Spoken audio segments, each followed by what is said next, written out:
Hey everyone, I'm Jared. And I'm Chantel. Welcome to the Poured Out Podcast.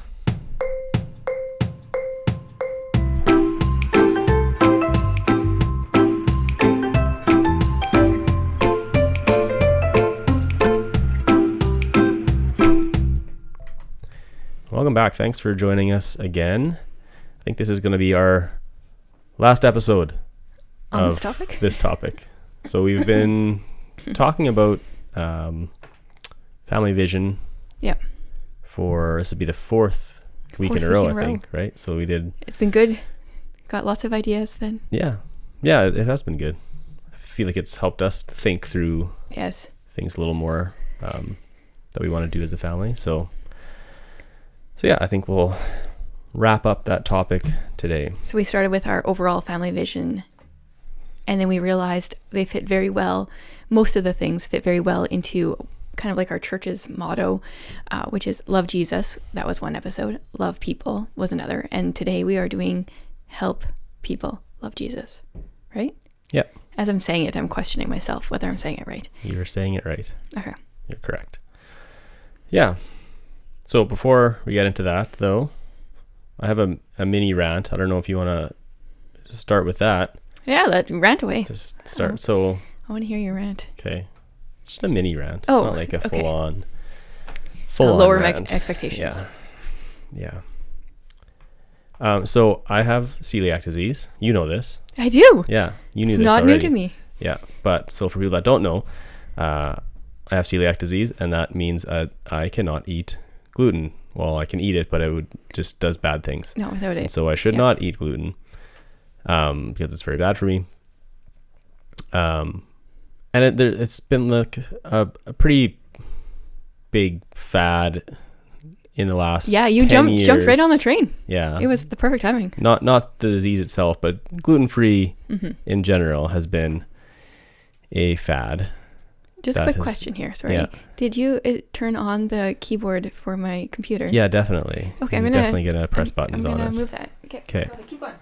Yeah. So there's been a gluten-free fad for people that don't necessarily need to eat gluten-free. It's not as much anymore, I don't think, but it definitely was more of a thing for a while, which had some good outcomes for me because that meant more companies tried to make gluten-free food, which meant there was a lot more available for me.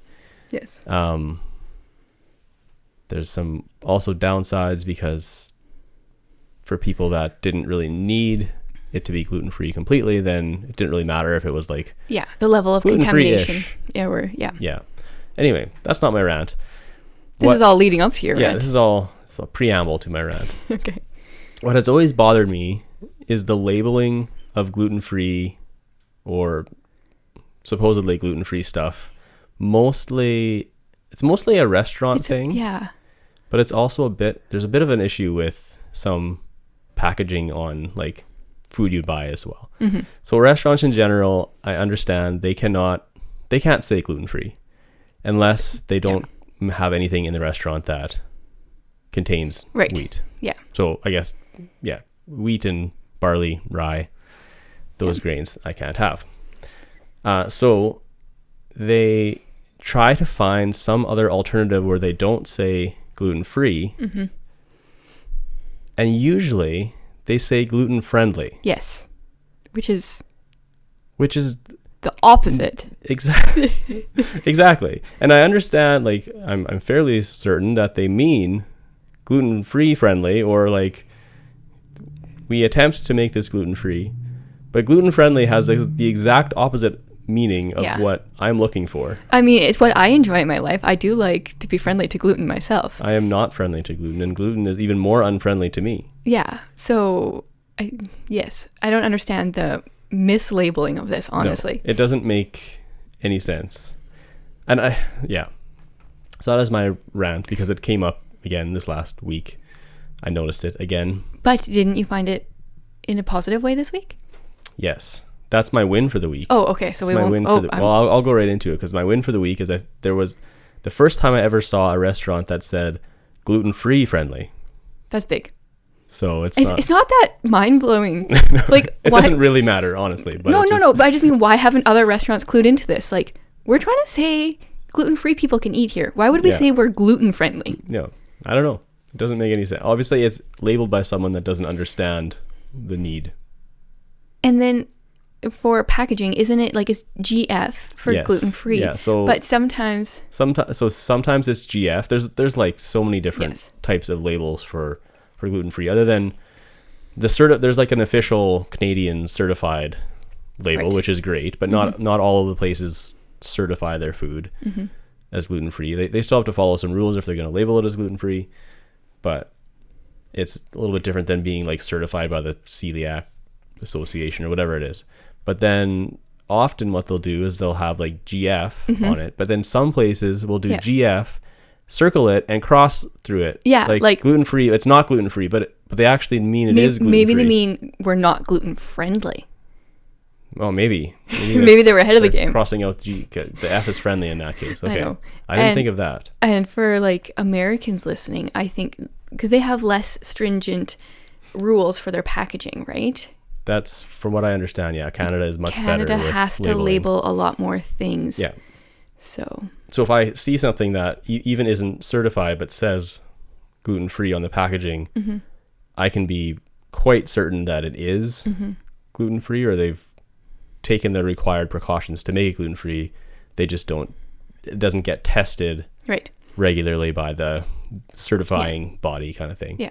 But yes, GF with a line through it means gluten-free.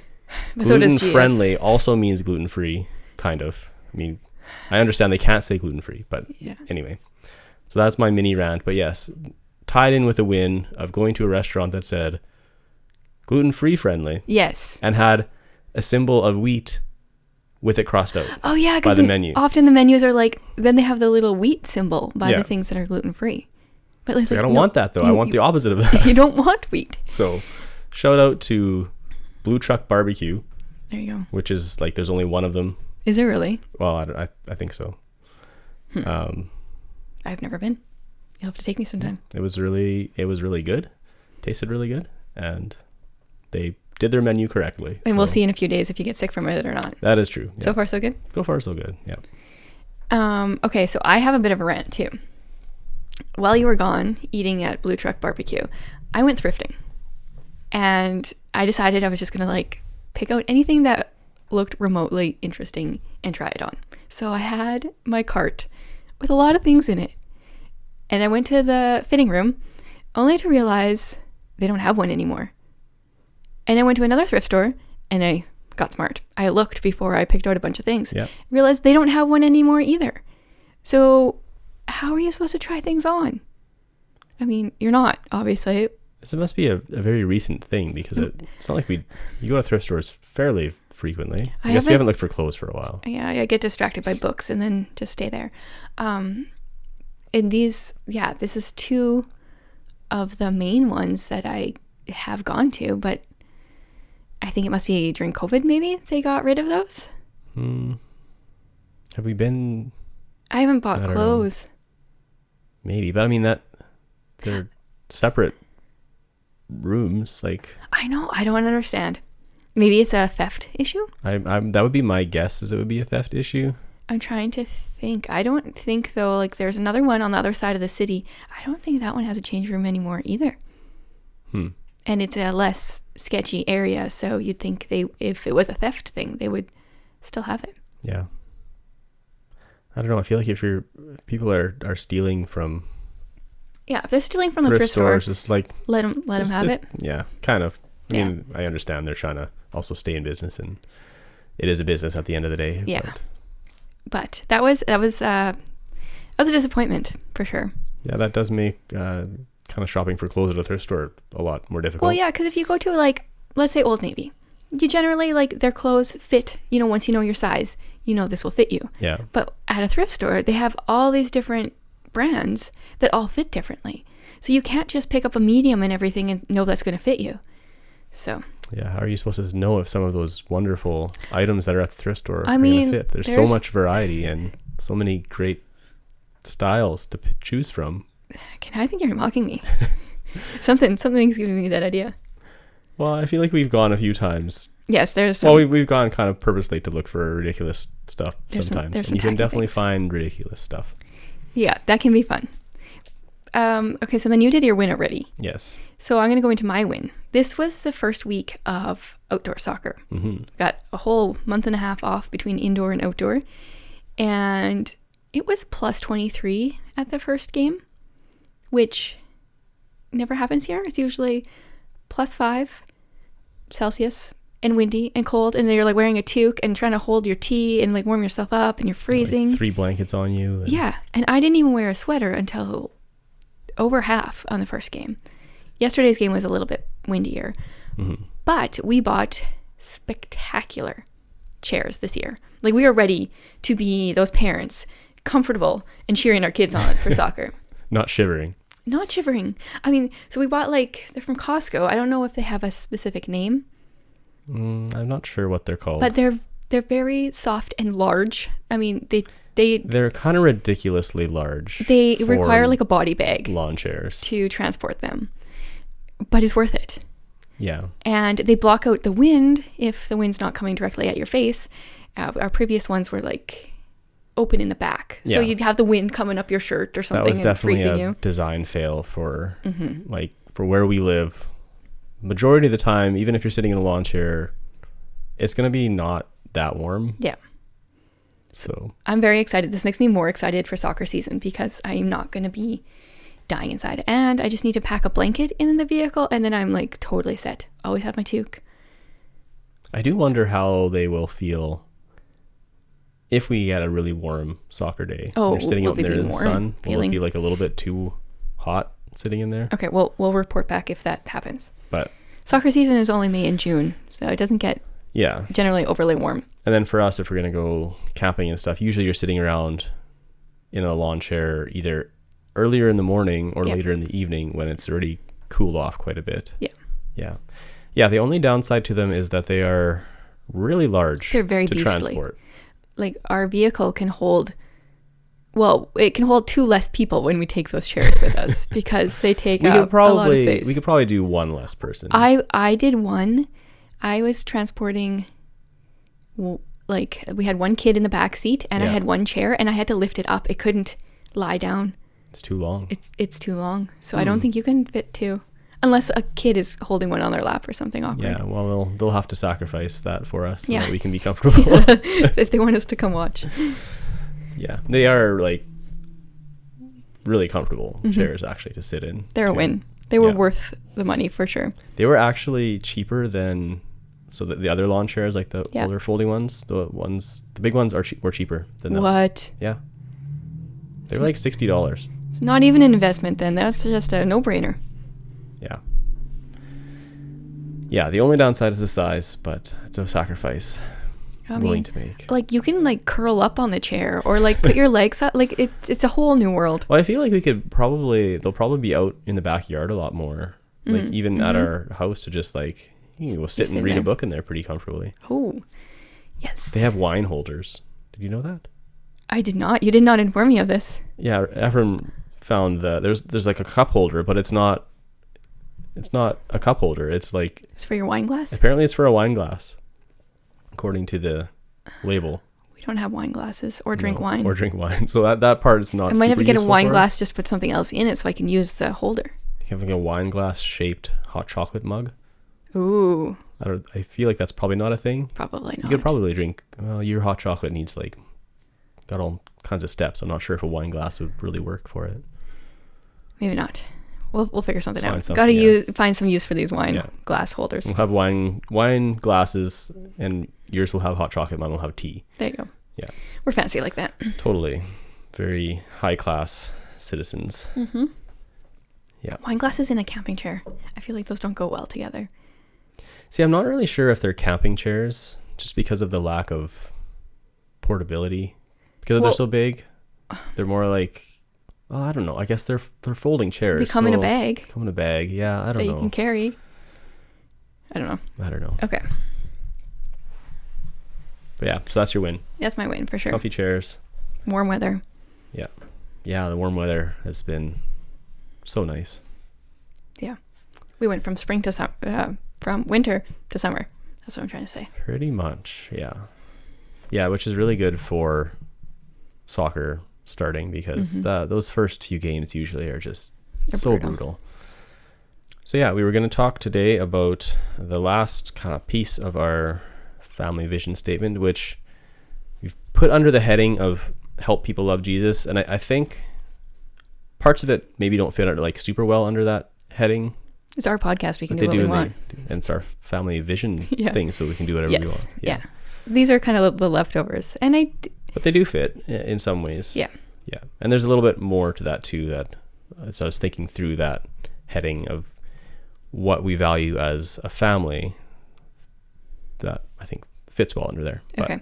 So it's help people love Jesus is the heading.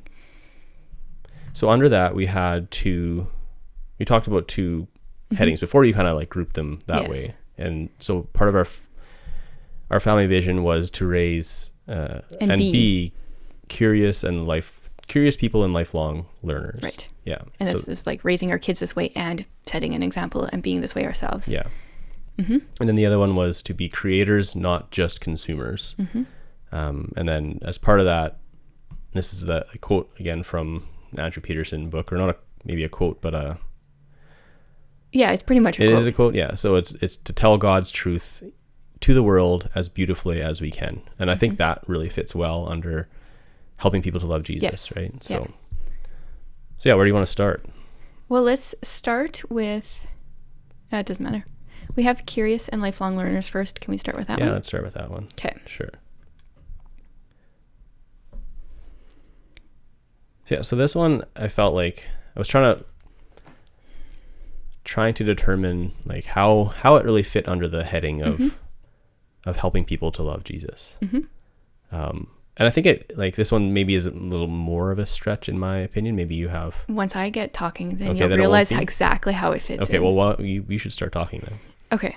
Well, this one makes me think a lot about homeschooling. This is kind of where I pulled this from. Okay. Because I want our kids to be curious people, lifelong learners, because I know I'm not going to be able to teach them everything, nor do I want to teach them everything. I want them to enjoy learning because it's something that I've learned as I've gotten older that I actually enjoy.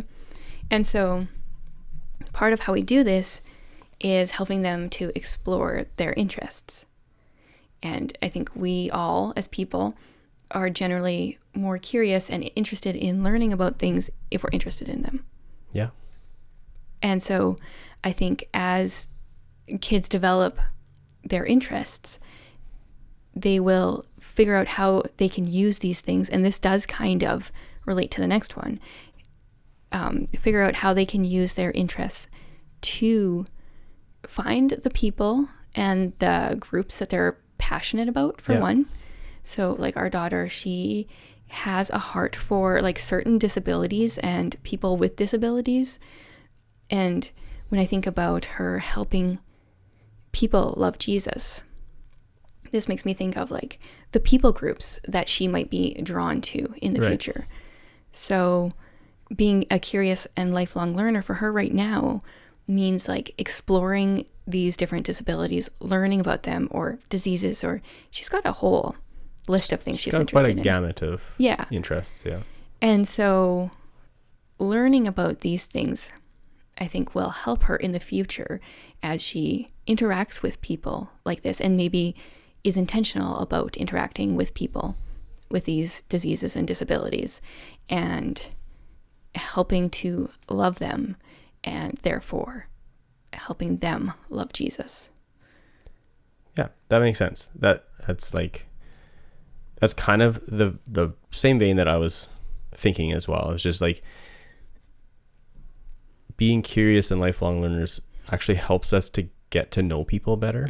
And like maybe even people that aren't really like us, but if we're curious and if we like to learn, then we can more easily get to know other people, what other people are interested in, or what if they're from a different culture, like try to learn what makes them tick, or what they're used to, what they've grown up knowing. And I think that is all helpful in trying to build those relationships so that we can then effectively share the gospel with people. It's so much easier if you know them and can relate to them, Mm-hmm. which I think, yeah, being curious and being someone that likes to learn things is very helpful in that way. Yeah. And I do think like with love Jesus and love people, if you love Jesus and you love people, this will just come out of it. Like should just flow naturally, Yeah. because you will want those people that you love to love the Jesus that you love. Yeah, exactly. And so when I was going through this, it did feel a lot like I was thinking of ways that they could love people, but Right. it is kind of the same thing. Yeah. There was a quote. I'm reading a fiction book right now, which is interesting. It's called The Extraordinary Deaths of Mrs. Kipp. And there was a quote that said, "We should never underestimate the life-changing gift of friendship." And she talks in the book about how she has tried to, and of course I should have written this quote down, but she's tried to just love people as hard as she can for the time that they are in her life, knowing that, people and relationships, they come and go, but just doing what she can while she can. And it was a good reminder to me. Yeah. I think that's a good reminder sometimes. Yeah. Sometimes you feel like, well, like I'm only going to know this person for this season of life. And like, it can be hard. I really want to invest my time in that. And so that's a good thing to think about. And then like you were saying, asking people about what interests them. I think also just being an inquisitive person will help us to get people's stories out of them. Like, yeah, a lot of people, if you just say, "Hey, tell me your life story," no one's going to know where to start. Like, it's going to take intentional questions to like draw the story out of them. Usually they're more than willing to share their story. They just don't know how. Yeah. And so if we are a curious people, then we will naturally kind of go into those questions and pull the story out. That makes sense. Yeah. There was another good quote that I liked from this same book. It said, "People can be the worst, but they can also be quite the adventure if you're willing to open yourself up and have the courage to stick with them." And I think that's a good reminder to me, because sometimes I can get like, I can stop after people can be the worst and be like, yeah, I'm out. People can be the worst, and therefore I'm just going to avoid them all. Yeah. Yeah. They can be quite the adventure if you're willing to open yourself up and have the courage to stick with them. But that does take vulnerability and opening up. Yeah. Yeah, and it takes effort, right? It always takes effort to build those relationships with people. And yeah. So I think that being a curious and lifelong learner helps us to love people more, and therefore to love Jesus. Yeah. I think it also ties in with the other one of being creators, not consumers. And so they tie in together, because if you're a curious person and someone that desires to keep learning, that's going to help you get better at being a creative person, and at showing and like at telling the truth in a creative and a interesting way and a beautiful way, right? Like the better you are at doing that, the more beauty you can bring forth, right? I think, right? And so it's I think they tie in really well together. They do.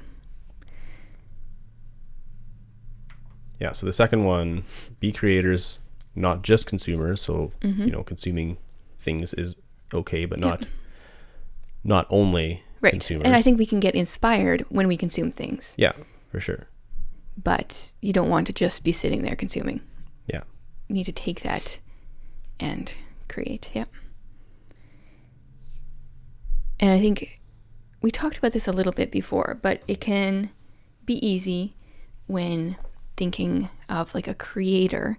It can be easy to get into that mindset of like, this is just for like the people that can draw really well. Yeah, like I'm not a creator. I'm not a creative person. Right. And we did talk about that in our creativity episode. But just wanted to like remind people it's not just the like stereotypical creative person.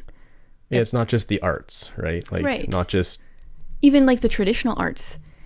Like these days with video, that is a form of art these days, but it's not what I instinctively think of. Yeah, we think of like drawing / painting, music, maybe writing, poetry, that type of, and writing in general maybe.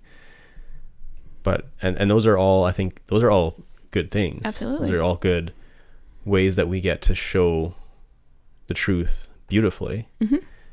But it's also so much more than that. Yeah. And that's what I talked about. But so it's not like we're saying, be creators. We're not saying like, hey, we want us and our kids to be artists. Because that's not happening. We're probably 0 for 4 on that one as far as like drawing stuff goes. None of us are. No one's. No. Quite there. That's not our Pictionary is my gifting. Most dreaded game. I will fake illness, injury, something to get out of that game. That's funny because I know I can't draw, but it doesn't really bother me that much that I'm not good at that. I've always been way too self-conscious. Like we were talking this morning. So I almost failed, I think grade 9 art because I just refused to hand in assignments because we spent our art class working on them. And I didn't want to see people, or I didn't want people to see me creating it because I was so self-conscious of it. So do we need to psychoanalyze this now? No, what is it about? We're just never playing Pictionary or Telestrations, which I know people are like, but Telestrations is so much better. Telestrations is a lot of fun, actually. It's still drawing. I guess I don't care. Like, I know that I can't draw, and that's funny because you care more about what other people think generally than I do. That's why this is weird because I often struggle with like, oh, I don't want to do this because what will people think of me? Yeah, and that has been a struggle in my life. And I don't usually care about that, but no. So we will not be artists. So we're not saying everyone has to be an artist, for sure. Like a traditional kind of artist. Yeah. But those are also good things. Yes, as well. Absolutely. Yeah. We need people to do that because we can't. Not useful things or. Yeah.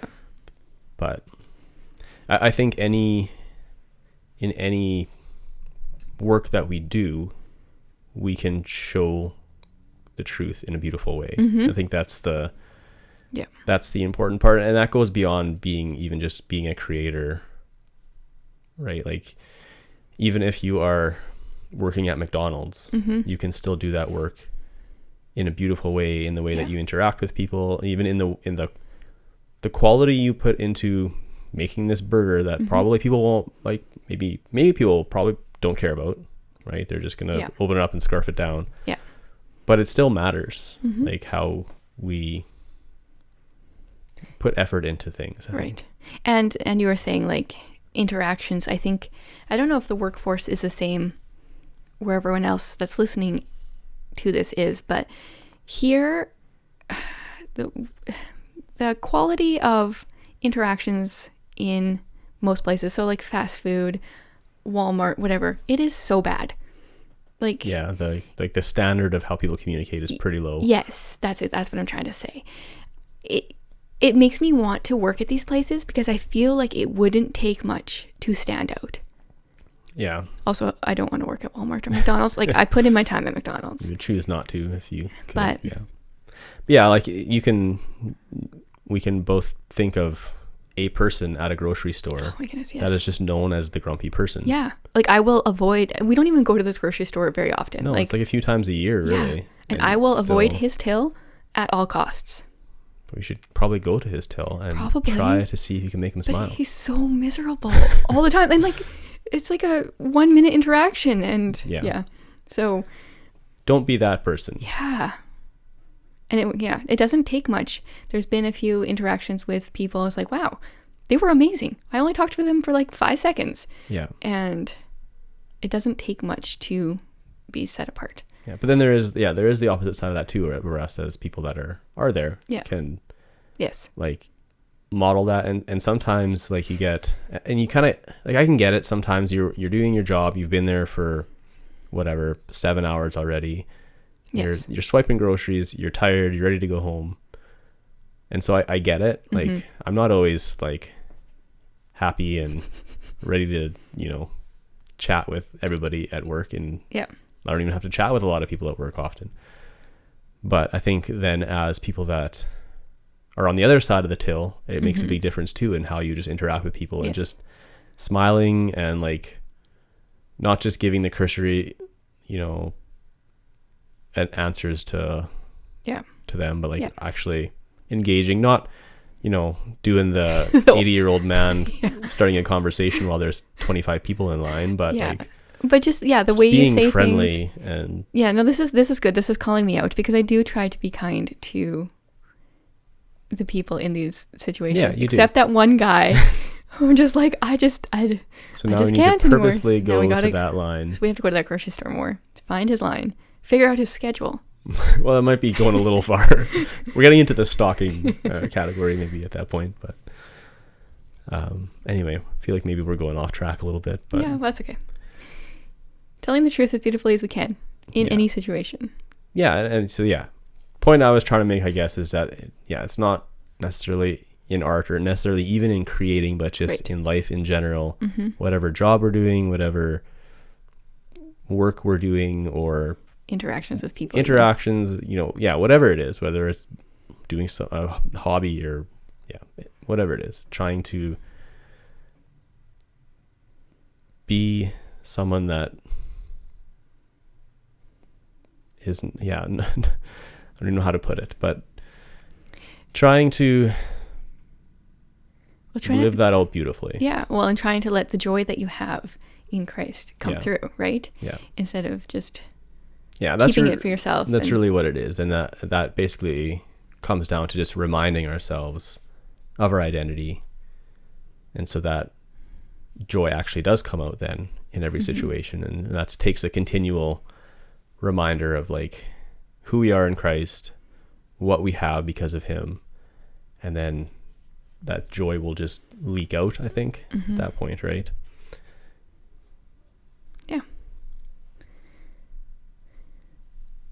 And so I think there is a lot of crossover from being a curious and lifelong learner and this, because as our children and us find our interests, we can take those things that we're interested in and use them to share the beauty of God's truth to the world. So you have an interest in music, and that is something that you bless our church with multiple times a month. We get to hear you play, listen to you sing. And I think like if you hadn't explored that interest, then that wouldn't be something that you would even be able to do. And so I think it's just a reminder to be pushing our kids to create in some form. And like pushing them to explore, especially when they're younger, right? Like explore different things to find out what interests you. And there's it's so easy to consume right now that I think it takes a concerted effort, and different personalities are able to handle it better. But like sometimes, and even for me, like it's so much easier to just take things in and just like relax and enjoy other people's art, which is a good thing to do, but then never kind of put in the work to improve my own ability in music or something, as an example. But exposing them to different avenues of how they can be creative, I think is something that we're trying to do. Just so that they know what's out there, and hopefully something will spark interest. Because as much as like we talk about showing God's truth beautifully in every area, I do think there's an aspect of creativity that's important as well. And we talked about that too in a previous episode, just of like how, we're all creators in some way. Like we're made in the image of God, who is a creator. And so we all kind of have this, I think we all have this innate desire to be a creator in some way. And again, like creator doesn't necessarily mean what we might think it means of art and music, or even like now it's like content creator, right? That's another one. But I think it's part of kind of who humans are, and it's for a purpose of reflecting that back to God, or reflecting God in what we do, really. And Yes. so we want to be creators, and we want to be lifelong learners so that we can, I guess, hone our craft, whatever that is, and continually get better at showing his glory in a beautiful way. Mm-hmm. I feel like you've summed that up very nicely. A+. A+, sweet. Yeah, anything else you have on that topic? Just that one of the things that we've been experimenting with in the last couple months is screen time and screen time limits. Mm-hmm. And you were saying before, different personalities with content consumption, they take that differently. Yeah. And we've had to, first of all, we tried kind of like no screen limits within actual bounds, so there was still some limits, but comparatively to what we had been doing, it was basically open. And then we found that no, we actually need to set some, and in order to like foster that creativity. Yeah. Otherwise it was just too much consumption. It's just and too easy to consume. Yeah. So that's kind of something that we're still exploring and figuring out the best way to do that. But yeah, I did want to touch on that because and just to be clear, like when we mean screen time, we mean specifically that consuming kind of screen time. Yes. Because not all screen time is equal. And so That's if right. someone is doing something creative on a screen that is different than just playing a video game or watching a movie or something. Yeah, and when I said no screen limits to some people, they meant it like your kid can just watch whatever they want, or like whatever. It's like, no, like we still have, certain things that they're allowed to watch and whatever. It's not like the internet, free for all. Internet is yours, do whatever you want. Yeah, no, definitely not that. Okay, so one other thing that I kind of just wanted to touch on, and it wasn't really it's not really part of what we wrote as our family vision, but as I was thinking about this, and specifically about helping people love Jesus, I feel like our church is obviously a big part of that. And it's a big part of why we're a part of the church that we're a part of. And so our church is a church that wants to plant other churches. Yeah.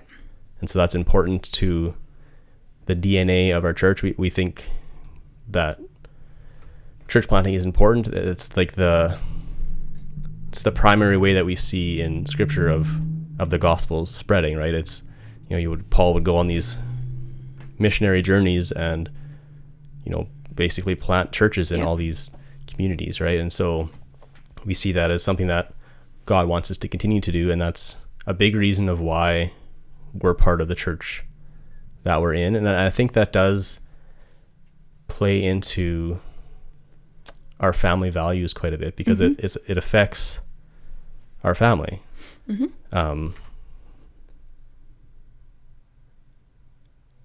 Where we chose to be a part of a church affects our family. Like, we both grew up in the same church, which is the same church that our families both go to. And so to change to a different church, like, there was some difficulty in that, right? Like, there's some separation. Yeah, there's like a tension in the moving.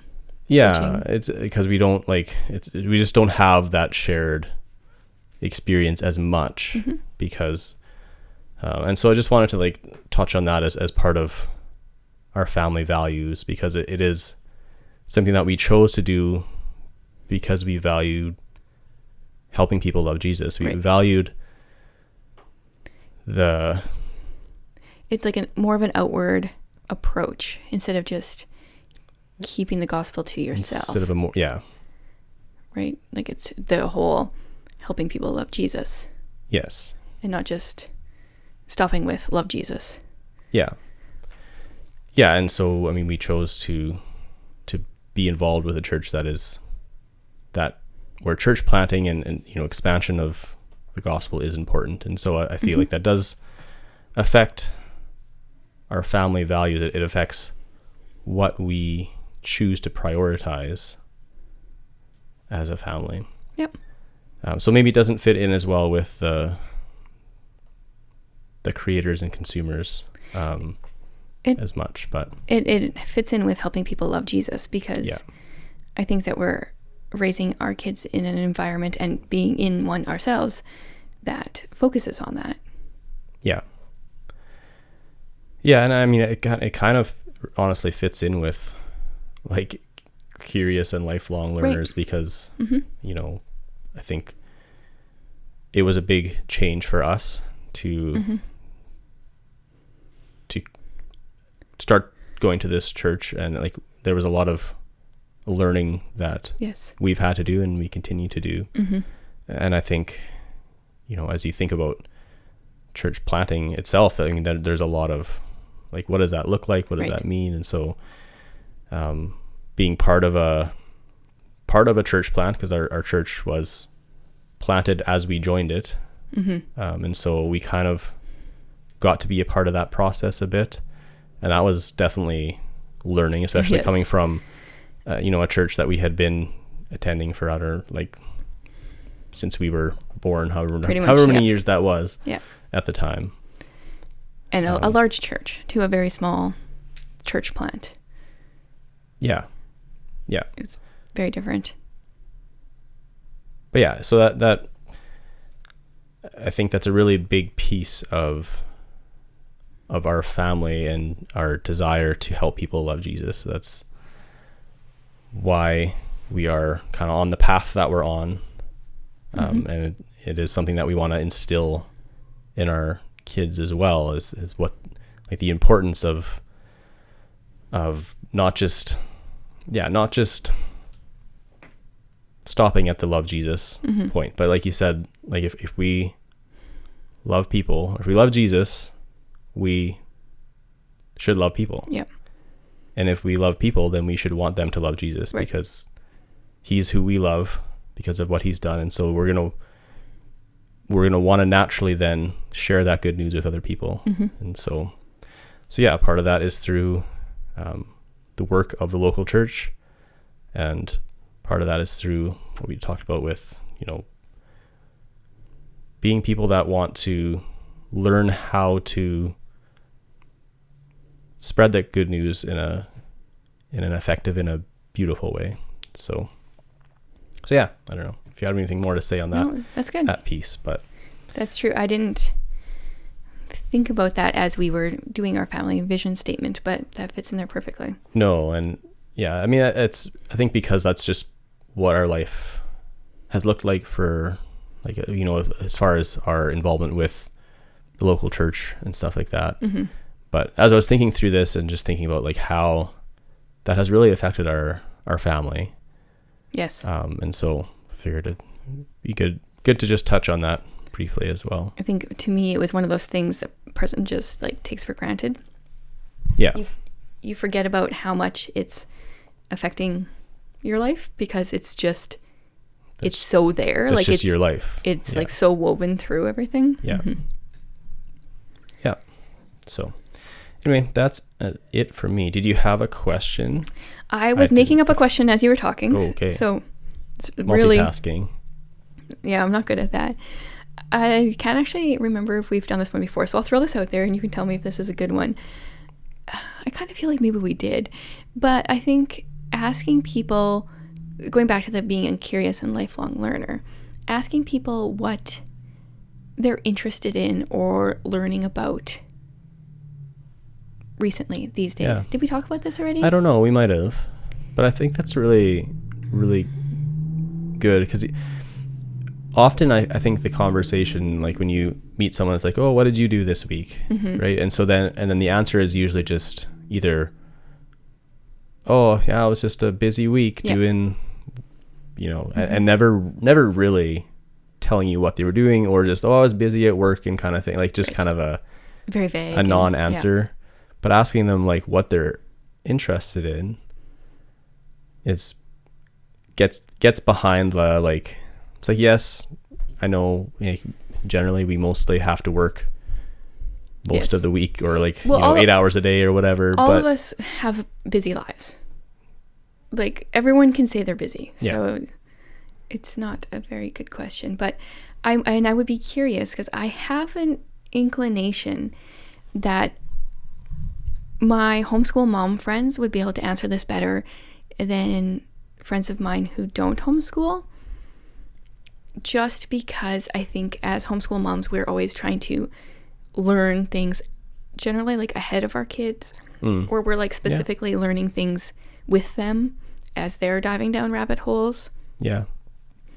And I think when you send your kids to school, the education is in someone else's hands. So you're not, unless you have to like figure out a certain math thing to help them get through like a math problem, you're not as invested in it and aware of how you should grow yourself. Yeah. Maybe that's just my experience pre-homeschooling versus homeschooling. But Yeah, that's interesting. I think for a lot of people, and there's probably weeks like this for myself too, where if someone asked me that question, I would probably realize that I was just consuming things all week, right? Like I think a pretty standard North American life seems to be working, and then either if you have kids that you're taking to activities, you do that, right. And if you're not, you're like watching TV until bedtime and then repeating. Right. And like watching something could be, it could lead you down a rabbit hole. That could be the thing that you're learning, but it might also just be a consumption for consumption's sake type thing. Which again is not always wrong. No. But yeah, it'd be a good question to just get you thinking of like, oh, what am I actually interested in learning? Or yeah. Oh, interesting. Is that an okay question to come up with on the fly? Yeah. Okay. So I want to hear what other people are learning about in the last few weeks. Yeah. We can share ours next week. Yeah. I feel. Are you like a Wikipedia rabbit trail person? I don't know the last time I was on Wikipedia, other than to look something up for the kids. Maybe it's a YouTube rabbit trail thing now. Yeah, maybe. It used to be a lot more, where it would just be like, oh, I wonder about this thing, and then you look it up, and then it leads to another thing, and you're like, why am I learning about? Yeah. Can't even think of anything right now, but anyway, yeah, curious. I was just thinking about that because people can post or like comment what they're learning about, and now I'm just gonna like learn about all these random things. Yeah, and then you'll rabbit trail, and it will lead to something else. Who knows what we'll learn? Perfect. Cool. Well, thanks again for joining us, and have a good week. Bye.